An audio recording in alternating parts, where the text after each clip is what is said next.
పూరా లోకల్. నమస్కారం. గత కొన్ని నెలలుగా అంటే డిసెంబర్ 8, 2024 నుంచి ఏం జరుగుతుందో మీరు అందరూ చూస్తున్నారు. మీ అందరికీ మై అపాలజీస్, నన్ను క్షమించండి.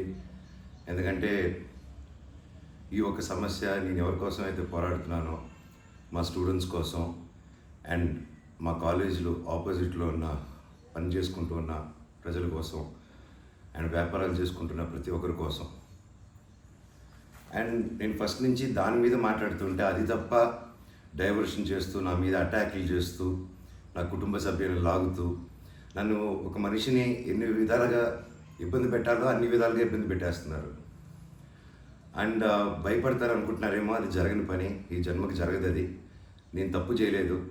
నా మీద నా భార్య మీద దాదాపు 32 కేసులు వరకు వేశారు. 32 కేసులు ఢిల్లీ నుంచి వాళ్ళ మనుషులతో, తిరుపతి నుంచి, హైదరాబాద్ నుంచి, ఎన్ని కోర్టులు ఉంటే అన్ని కోర్టుల నుంచి, ఎన్ని కలెక్టర్ ఆఫీసులు ఉంటే అన్ని కలెక్టర్ ఆఫీసుల నుంచి, అండ్ అన్ని బోగస్ కేసులే.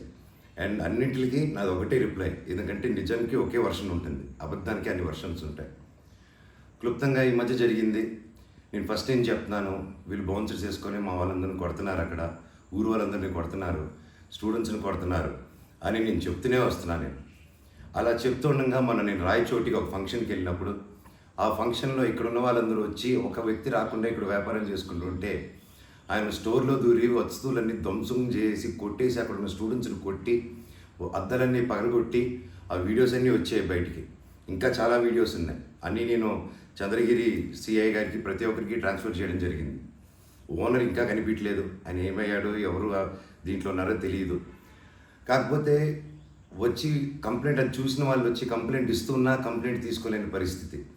కంప్లైంట్ రాసిస్తే కంప్లైంట్ బాగాలేదు, ఇది బాగాలేదు, సో ఇంకోటి రాసుకోరండి. ఒక 3 రోజుల తర్వాత కాదండి చెప్తున్నంత కంప్లైంట్ అంటే ఇంక 3 రోజులు అయిపోయింది కదా ఇంకెందుకు అంటే, ఇన్ని రోజులు నేను కొట్లాడుతున్నారని చెప్తూ పోరాటం జరిగే మధ్యలోనే ఇలా వచ్చి అటాక్ చేసుకుని ఎవడేం చేయలేరు ఇక్కడ అని ఒక మాబ్క్రసీ జరుగుతుంది.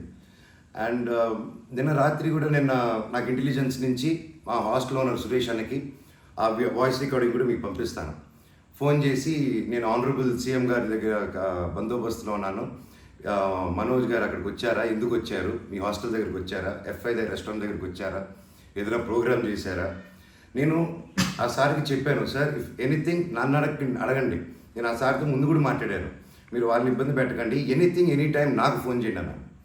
పైగా నిన్న మధ్యాహ్నం 3-4 అలా జరిగింది ఆ ఫోన్ రావడం, నేను ఆ సార్తో మాట్లాడటం.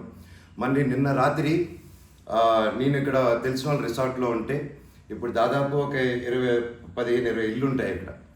వాటి మధ్యలో అన్నీ దాటుకుంటూ సైరన్ వేసుకుంటూ 10:30కి వచ్చి నేను నా నెక్స్ట్ ఫిలిం డైరెక్టరు నా సిబ్బంది అందరూ కూర్చొని మేము అప్పుడే డిన్నర్ కూర్చొని తిందామని కూర్చున్నప్పుడు సరే అని వచ్చారు. సరే ఏంటని అందరూ కంగారు పడి వెళ్ళారు. ఏంటి సార్ అంటే, మీరంతా ఇక్కడ ఏం చేస్తున్నారు, నేను సీఎం గారి దగ్గర నుంచి వస్తున్నాను, ఆనరబుల్ సీఎం గారి దగ్గర నుంచి వస్తున్నాను, నీ పేరేంటి, ఏ ఊరు, అసలు ఇక్కడ ఎందుకు ఉంటున్నారు మీరు అని రాత్రి 10:30కి ఒక ఎస్ఐ గారు, కానిస్టేబుల్ గారు. అండ్ నేను వెంటనే దిగాను కిందకి. సార్ ఏంటి సార్ సీఎం గారు దగ్గర నుంచి వచ్చారని చెప్తున్నారు, what it we do mistake sir, ఒకసారి నాకు చెప్పండి ఎవరు అప్రోచ్ అయ్యారో, నేను వచ్చి కలుస్తాను సార్ అని చెప్పాను. లేదు సీఎం గారు లేదు, నేను బందోబస్తు ఫినిష్ చేసుకుని వచ్చాను అని చెప్పి ఆయన మాట మార్చారు.